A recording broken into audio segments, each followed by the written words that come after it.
অব্যাহত হৈছে এতিয়া ৰাজ্যত বাংলাদেশী বিৰোধী অভিযান চলি আছে ৰাজ্যত কিন্তু ইজনৰ পিছত সিজন বাংলাদেশী এতিয়া প্ৰৱেশ কৰি আছে আৰু শেহতীয়াকৈ আৰক্ষী আটক কৰিবলৈ সক্ষম হৈছে কেইবাজনো বাংলাদেশী আমি লৈ আহিছো বিশেষ খবৰ আৰু দেখিবলৈ পোৱা গৈছে এতিয়া মহালয়াৰ দিনটোতে এই ভয়ংকৰ খবৰ এতিয়া পোহৰলৈ আহিছে আৰু যেহেতু ৰাজ্যত এতিয়া চলি আছে বাংলাদেশী বিৰোধী অভিযান চলি আছে তেনে সময়ছোৱাত এতিয়া ৰাজ্যত কিন্তু প্ৰতিদিনে এতিয়া প্ৰৱেশ কৰিছে বাংলাদেশীৰ সোধপোৱা পৰিলক্ষিত হৈছে আৰু শেহতীয়াকৈ আৰক্ষীয়ে আটক কৰিবলৈ সক্ষম হৈছে কেইবাজনো বাংলাদেশী আৰক্ষীয়ে আটক কৰিবলৈ সক্ষম হৈছে আৰু হাতশিঙিমাৰীত আৰক্ষীয়ে আটক কৰিবলৈ সক্ষম হৈছে 12জনকৈ বাংলাদেশী আৰু মেঘালয়ৰ পৰা মানকাছৰৰ হাতশিঙিমাৰী ফুলেশ্বৰৰ ভাৰত বাংলাৰ সীমান্তলৈ এখন টেম্পুৰে আহি আছিল আৰু তেনে সময়ছোৱাতে আৰক্ষীয়ে আটক কৰিবলৈ সক্ষম হৈছে বাংলাদেশী কেইজনক আৰু এইদৰে দেখিবলৈ পোৱা গৈছে আৰক্ষীয়ে আটক কৰিছে 12জনকৈ বাংলাদেশী আটক কৰিবলৈ সক্ষম হৈছে আৰু হাতশিঙিমাৰীত এইদৰে আৰক্ষীয়ে আটক কৰিছে 12জনকৈ বাংলাদেশী আৰু খাৰুৱাবন্ধ আৰক্ষীয়ে গোপন সূত্ৰৰ পম্পেদি আটক কৰিবলৈ সক্ষম হৈছে ভাৰতত অবৈধভাৱে প্ৰৱেশ কৰা এই বাংলাদেশী কেইজনক আৰু এয়া হৈছে 12জনকৈ বাংলাদেশী আৰু এই বাংলাদেশী কেইজন ভাৰতত অবৈধভাৱে প্ৰৱেশ কৰিছে আৰু গোপন সূত্ৰৰ ভিত্তিত আৰক্ষীয়ে আটক কৰিবলৈ সক্ষম হৈছে আৰু খাৰুৱাবন্ধ আৰক্ষীয়ে আটক কৰিবলৈ সক্ষম হৈছে এই 12জনকৈ বাংলাদেশী আৰু ডিএছপিৰ নেতৃত্বত খাৰুৱাবন্ধ আৰক্ষী চকীৰ উপ আৰক্ষী পৰিদৰ্শক জাকাৰিয়া জাফি বৰজাহান আৰু শামছুল হক বেপাৰী অভিযান চলাইছিল আৰু আটক কৰিবলৈ সক্ষম হৈছে বাংলাদেশী কেইজনক আৰু প্ৰায় 2-3 মেঘালয়ৰ পৰা ডাউকি হৈ ভাৰতত প্ৰৱেশ কৰিছে লোকেশন আৰু ভাৰতত প্ৰৱেশ কৰি বাংলাদেশী কেইজনে অবৈধভাৱে বনাইছে আধাৰ কাৰ্ড অবৈধভাৱে বনাইছিল আৰু ভাৰতত প্ৰৱেশ কৰিছিল আৰু সেই বাংলাদেশী কেইজনকে আৰক্ষীয়ে আজি আটক কৰিবলৈ সক্ষম হৈছে আৰু ইতিমধ্যে খাৰুৱাবন্ধ আৰক্ষীয়ে বাংলাদেশী কেইজনক অধিক তথ্যভাৱে সোধপোছ অব্যাহত ৰাখিছে আৰু ইতিমধ্যে আৰক্ষীয়ে আটক কৰিছে 12জনকৈ বাংলাদেশী আৰু এইদৰে দেখিবলৈ পোৱা গৈছে ৰাজ্যত এতিয়াও প্ৰতিদিনে আচলতে বাংলাদেশী সোধপোৱা পৰিলক্ষিত হৈছে আৰু বিভিন্ন সময়ত সেই বাংলাদেশী বিৰোধী অভিযান চলাই আহিছে আৰু সেই বাংলাদেশী বিৰোধী অভিযানত সম্প্ৰতি আৰক্ষীয়ে 12জনকৈ বাংলাদেশী আটক কৰিবলৈ সক্ষম হৈছে আৰু এই হাতশিঙিমাৰীত আৰক্ষীয়ে আটক কৰিবলৈ সক্ষম হৈছে 12জনকৈ বাংলাদেশী আৰু এই সন্দৰ্ভত কিছু মন্তব্য আছে দৰ্শকলৈ আগবঢ়াইছো আচ্ছা আজি আমাৰ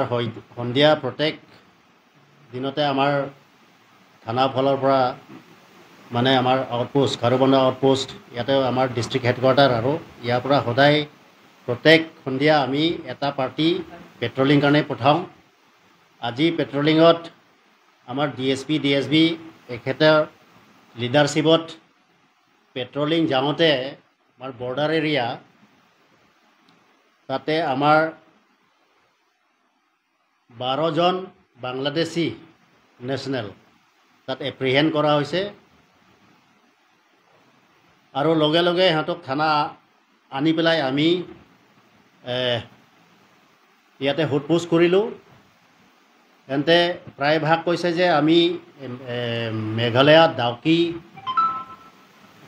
এৰিয়াৰ পৰা সোমাই আহিছে বুলি কৈছে আৰু ইয়াৰ পৰা গৈ তামিলনাডু সিহঁতে বিশেষকৈ মেক্সিমাম সোধপোছ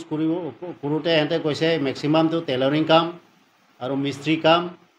আৰু লেবাৰ কাম এনেকুৱা কৰা মানুহ চব কিন্তু সিহঁতে কোৱা মতে আজিকালি কাম কাজ ইমান নাই সেইকাৰণে আমি ঘূৰি আহিছোঁ বুলি কৈছে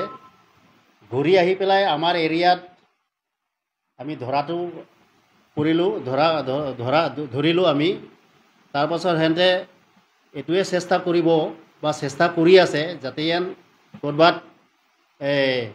ইণ্টাৰনেশ্যনেল বৰ্ডাৰ ক'ৰবাত পৰছ এৰিয়া মানে য'ত মানে ছিকিউৰিটি নাই এইখিনি জেগাটো চাই পেলাই সিহঁতে আকৌ বাংলাদেশ ফালে ক্ৰছ কৰিবলৈ কাৰণে সিহঁতে চেষ্টা কৰি আছে এই সময়তে আমাৰ মানুহ সিহঁতক পাই পেলাই ধৰি লৈ আনিছে আমাৰ সিহঁতে 12জন ভিতৰত 9জনৰ এইবিলাক ফেক আধাৰ হ'ব এইবিলাক আমি ৰাখি থৈ দিছোঁ চিজ কৰি থৈ দিছোঁ এইটো বাকী তেনেকুৱা ইম্পৰ্টেণ্ট ডকুমেণ্টছ একো পোৱা নাই এতিয়ালৈকে তথাপি আমি তেনে চাৰ্চ কৰি আছে যিমানখিনি বেগ আছে চাৰ্চ কৰিলোঁ ইমানখিনি 12জন ভিতৰত 9জন ফেক আধাৰ কাৰ্ড আছে বাকী 3জন পোৱা নাই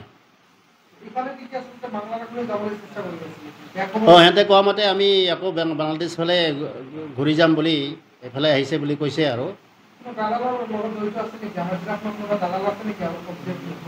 দালাল থাকিব নিশ্চয় দালাল থাকিব ইয়াৰ আমাৰ লোকেল দালাল নহ'ব এইটো যদি ডাউকিৰ পৰা সোমাইছে এইফালৰ দালাল হ'ব কেইদিনমান আগতে যোৱা মাহত মানে যোৱাকালি মাহটো আৰু আজিতো 1 তাৰিখ হৈছে এই ছেপ্টেম্বৰ মাহত যোৱা মাহত ছেপ্টেম্বৰ মাহত আমি 6টা ধৰিছে এই তেতিয়া সিহঁতে কৈছিলে প্ৰায় মেঘালয়া ছাইডৰ পৰা সোমাইছে আৰু সিহঁতৰ দালালটো ৱেষ্ট বেংগল থাকে ৱেষ্ট বেংগল আমি নাম চাম আমাৰ BSF সিহঁতৰ লগত শ্বেয়াৰ কৰি দিলোঁ তাৰ পৰা সিহঁতে ফোনত যোগাযোগ কৰে তাৰপিছত পাৰ কৰি অহাৰ পাছত সিহঁতে যি বাহন পায় যি গাড়ী পায় এইটো উঠি পেলাই তেনেকৈ গৈ থাকে আৰু প্ৰায় এই 12জনটো প্ৰায় এই তামিলনাডু কিবা কাম চাম কাৰণে গৈছে বুলি কৈছে আৰু আমি পুছবেক কৰিম যিকোনো খবৰৰ বাবে যোগাযোগ কৰক 7099017330 অথবা 70990171